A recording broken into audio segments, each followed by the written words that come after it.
പിന്നെ ഇപ്പൊ ഫോൺ വന്നിട്ട് യാതൊരു ഒഴിവില്ല, കാരണം ഒക്കെ ചോദിക്കാൻ എന്നാണ് ഇപ്പൊ. അപ്പൊ അതുകൊണ്ട് ഇവിടെ പിന്നെ പറയാണ്, ഞാൻ ഇന്ന്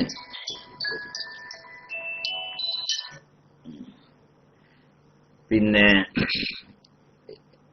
പല ആളുകളും ഇങ്ങനെ വിളിച്ചു ചോദിച്ചപ്പോ എന്നാണ് നോമ്പ്. കാരണം ഒന്നാമത്തെ അങ്ങനെ ചോദിക്കാനുള്ള കാരണം നാളെയും മറ്റന്നാളുമാണല്ലോ. അപ്പൊ നാട്ടില് മുഹറം 9 നാളെയാണ്, മറ്റന്നാളാണ് 10 നാട്ടില് അങ്ങനെയാണ് പ്രഖ്യാപിച്ചിരിക്കുന്നത്.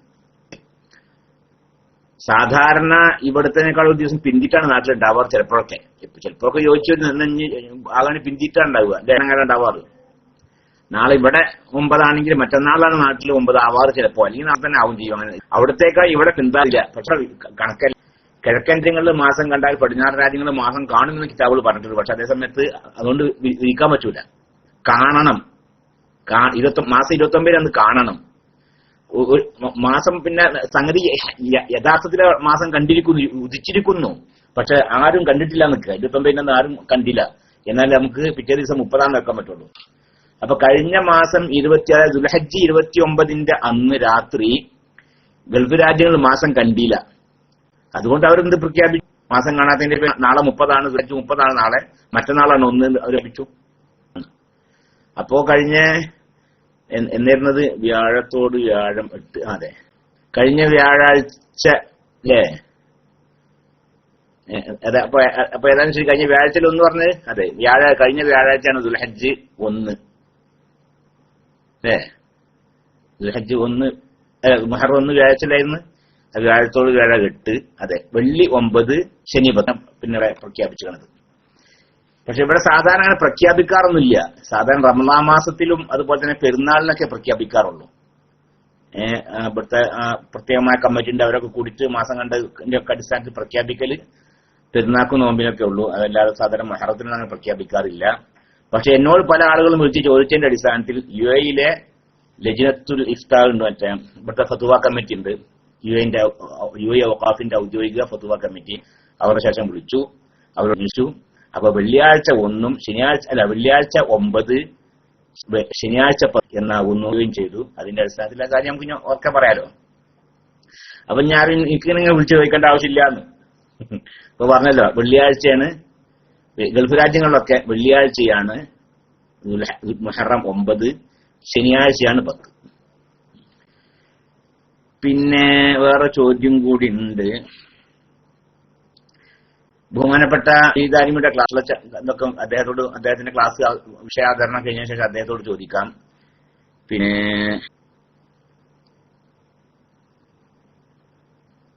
പ്രാവ്, ലവ് ബേർഡ്സ് എന്നിവയെ വീട്ടിൽ വളർത്താമോ എന്നാണ്. ഇണങ്ങാത്തൊരു പക്ഷിയെയും വളർത്താൻ പറ്റില്ല. പ്രാവൊക്കെ അണങ്ങല്ലോ അല്ലേ? ഇണങ്ങാത്ത ഒരു പക്ഷിയെയും വളർത്താൻ പാടില്ല, ഹറാമാണ്.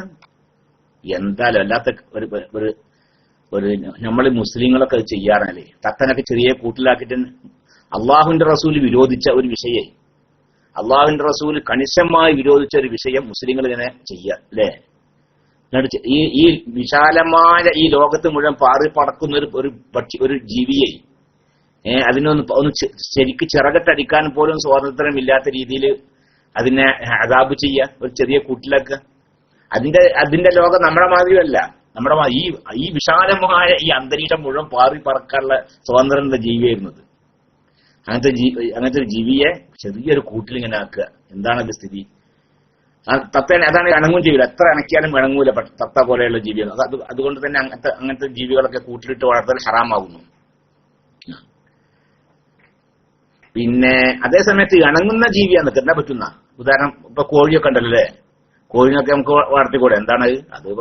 രാവിലെ വിട്ടാക്കാണ്ട് വൈകുന്നേരം ഇങ്ങോട്ട് വന്ന് കൂട്ടിൽ അത് അന്വേഷിച്ച് വന്നോളും. അപ്പൊ അങ്ങനത്തെ ജീവി, അതുകൊണ്ട് വിരോധമില്ല. പിന്നെ ഈ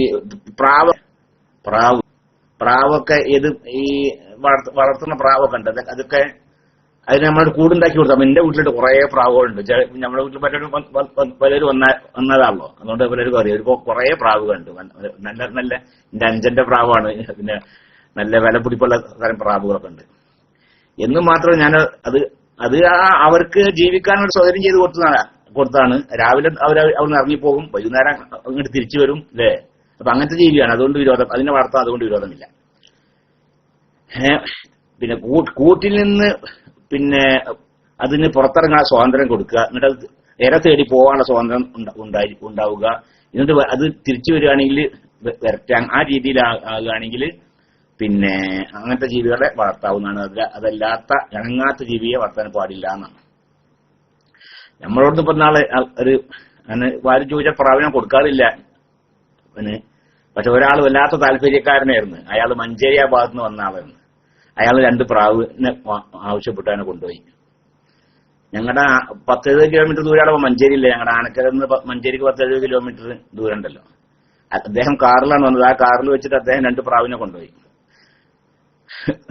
വൈകുന്നേരം നമ്മുടെ വീട്ടിൽ ആ പ്രാവ് മുളയും ചെയ്തു. നോക്കിങ്ങളപ്പോ ഇതെല്ലാം ഞാൻ അത് പടച്ച റബ്ബ് എന്താണിത് ഈ സംഭവം? അതിങ്ങനെ അതിന് വഴിയൊക്കെ ഇങ്ങനെ മനസ്സിലായത് കാറിൽ വെച്ചാളെ കൊണ്ടുപോയിക്കിടത് അയാള് 10-70 കിലോമീറ്റർ ദൂരമുള്ള മഞ്ചേരിയിലേക്ക് കൊണ്ടുപോയി. വൈകുന്നേരം അത് ഇവിടെ പറഞ്ഞെത്തിക്കണെന്ന്. അപ്പൊ എനിക്ക് തോന്നി ഒന്നിക്കും അത് ഈ സാധാരണ ഇരത്ത് കടിച്ചിട്ട് അങ്ങോട്ടൊക്കെ പോവാറുണ്ടാവാം. 70 കിലോമീറ്റർ നമ്മൾ റോഡിൽ കൂടെ പോകുമ്പോഴാണല്ലോ, മേലെക്കൂടെ പറക്കാനി പാർന്നില്ലല്ലോ അല്ലേ, എത്ര ഉണ്ടാവുമല്ലോ. അപ്പൊ ഒന്നുകിൽ അങ്ങനെ ആയിരിക്കാം. സാധാരണ ദിവസേന ഇപ്പൊ മഞ്ചേരിയൊക്കെ പോയി വരണുണ്ടാവും ചിലപ്പോ അത്.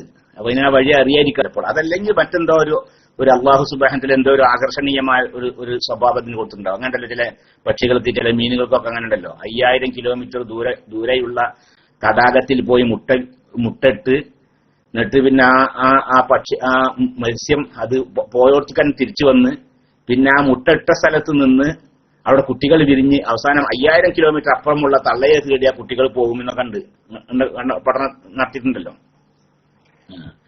അപ്പൊ അതുപോലെ വല്ല ആകർഷണീയമായ കഴിവ് അല്ലാഹു തആല എന്ന് കൊടുത്തത് എന്തുകൊണ്ടാ അറിയില്ല. ഏതൊരു സംഭവം ഉണ്ടായി. അങ്ങനെ മഞ്ചേരിയിൽ നിന്ന് നമ്മുടെ വീട്ടിലേക്ക് തന്നെ തിരിച്ചു വന്നു.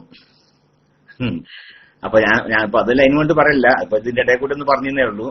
അപ്പോൾ വളർത്തിയാൽ അത് ഇണങ്ങുന്ന പക്ഷിയാണ് എങ്കിൽ അതിനെ വളർത്തുകൊണ്ട് വിരോധമില്ല. അതേസമയത്ത് ഇണങ്ങാത്ത പക്ഷിയെ കൂട്ടിലിട്ട് വളർത്താൻ പാടില്ല, ഹറാമാകുന്നു. പിന്നെ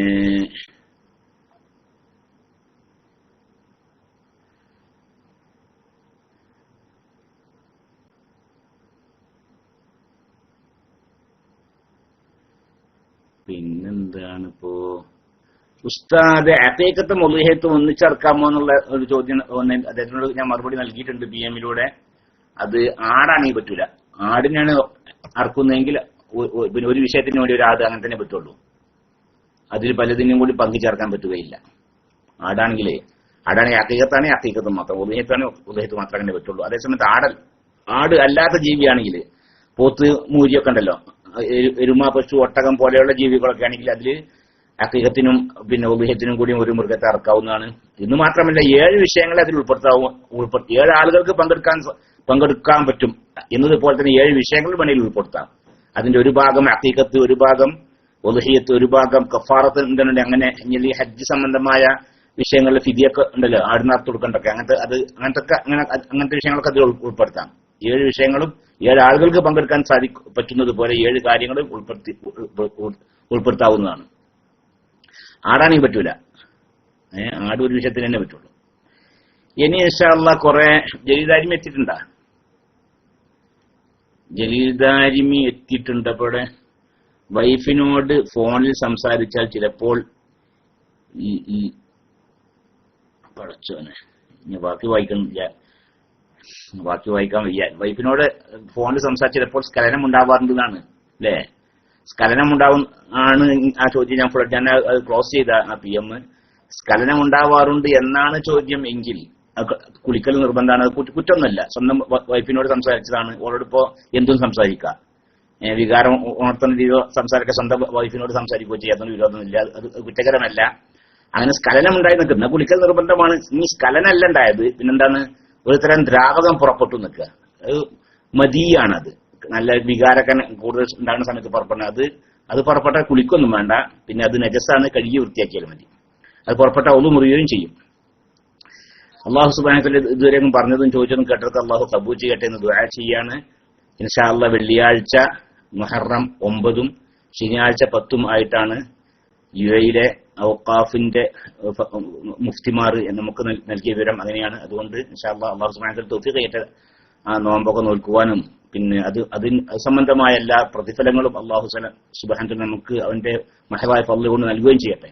ഇനി സാധിക്കാൻ ഇപ്പൊ നാളെയും മറ്റന്നാളും നാലാളും അങ്ങനെ അല്ല 3 ദിവസം അങ്ങനെയാവാം അല്ലെ. നാളെ വ്യാഴാഴ്ച ഏതായാലും സുന്നത്ത് നോമ്പുള്ള ദിവസമാണല്ലോ. സാധിക്കുന്ന ആൾക്കാർ അങ്ങനെയും ചെയ്യാം. വ്യാഴാഴ്ചയും വെള്ളിയാഴ്ചയും 9, പിന്നെ ശനിയാഴ്ച 10 അങ്ങനെയും ആവാം. അതുകൊണ്ട് വിരോധമില്ല, നല്ല കാര്യമാണ്. അള്ളാഹു സുബ്ഹാനഹു തൗഫീഖ് പ്രദാനം ചെയ്യട്ടെ എന്ന്